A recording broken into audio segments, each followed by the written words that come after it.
Critical thinking. जी हाँ, last video में मैंने क्रिटिकल थिंकिंग के हवाले से बात की थी। मैंने कहा था कि ऐसी चीज़ें होनी चाहिए या ऐसी सोच आप में होनी चाहिए कि जो आपको पॉजिटिव वे में एक रास्ता दिखाए। और वो मैंने कोट किया था कि मैंने सीखा किससे, सर साहिल साहब से और जनाब मोहतरम इंजीनियर मोहम्मद अली मिर्ज़ा साहब से। पर अनफॉर्चुनेटली एक वीडियो मेरी नज़रों से गुजरी इंजीनियर मोहम्मद अली मिर्ज़ा साहब की, जो कि एक रवायत कोट कर रहे हैं अगेन नबी करीम सल्लल्लाहु अलैहि वसल्लम से मंसूब करके। आप पहले ये वीडियो देखिए, उसके बाद बात करते हैं। एक दफ़ा तो वो मजमू ज़वाइद में वो रवायत इमाम हज़मी ने ली है अल-मौजूद कबीर तबरानी से। उसकी सनद बिल्कुल ठीक है शेख ज़ुबैर और शेख अलबानी दोनों के नज़दीक, क्योंकि उसकी एग्जैक्ट सनद अबू दाऊद में मौजूद है। पहला हिस्सा अबू दाऊद में कि नबी इस्लाम सर्दियों में आपने अपनी चारपाई के नीचे एक लकड़ी का प्याला रखा होता था, उसमें आप पेशाब करते थे ताकि बाहर ना निकलना पड़े। तो आपकी एक कोई कनीज थी, उसने वो पी लिया गलती से, ज़ाहिर है वो स्मेल भी नहीं थी उसमें, आम पेशाब तो नहीं था।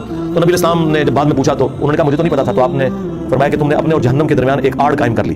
ये एक वाक़या है, या एक सुनन कुरान बैहकी में मिलता है, उसकी सेहत में इख्तिलाफ है। ये पेशाब वाले की सेहत में तो कोई इख्तिलाफ नहीं है। मैं नहीं जानता कि इस वीडियो से इंजीनियर साहब क्या चीज़ साबित करना चाह रहे हैं आउट ऑफ रिस्पेक्ट। मैं नहीं डिस्कस करना चाहूँगा या मैं इस बात की तरफ नहीं आना चाहूँगा कि कनीज़ ने पेशाब पिया या नहीं पिया, नबी करीम सल्लल्लाहु अलैहि वसल्लम ने कनीज़ को ये फरमाया या नहीं फरमाया।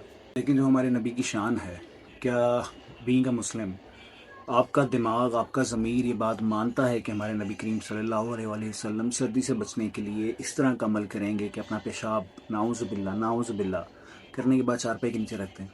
कुछ चीज़ें साबित करने के लिए कुछ चीज़ें गलत कर जाते हैं। मुझे नहीं पता, मैं नहीं कह रहा कि रवायत गलत है, मैं नहीं कह रहा रवायत ज़ईफ़ है, मैं नहीं कह रहा कि ये हदीस गलत है, नाउज़ बिल्ला, या मैं मुनकर हदीस नहीं। लेकिन जो चीज़ मेरी नबी की शान में मुझे लगता है कि गुस्ताखी है, मेरी नबी की शान को कहीं कहीं चोट पहुंचाती है, तो सर मैं वो कबूल कभी भी नहीं करूँगा। और ये क्रिटिकल थिंकिंग है जो मुझे सिखाती है मेरे दीन को मैंने किस तरह लेना है, मैंने दीन में से क्या चीज़ लेनी है, मैंने मेरे नबी की शान मेरे लिए क्या है, मेरे नबी के लिए मेरा प्यार क्या है, वो मुझे साबित करने की ज़रूरत नहीं है। लेकिन अगेन मैं नहीं चाहता कि इस तरह की चीज़ों पे आप आंखें बंद करके यकीन कर लें। अंधी तकलीद नहीं होनी चाहिए। ऑल दो इंजीनियर साहब बहुत रिस्पेक्टफुल है मेरे लिए, उनसे बहुत कुछ सीखने को मिला, उनसे दीन सीखने को मिला, उनसे तौहीद सीखने को मिली, उनसे क्रिटिकल थिंकिंग सीखने को मिली।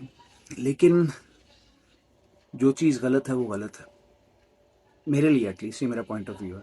आप लोग कर सकते हैं डिसएग्री इस बात से, लेकिन अगेन अगर आप लोग डिसएग्री करना चाह रहे हैं, तनकीद करना चाह रहे हैं, तो काइंडली लॉजिक के साथ कीजिएगा, जज्बाती हो के नहीं।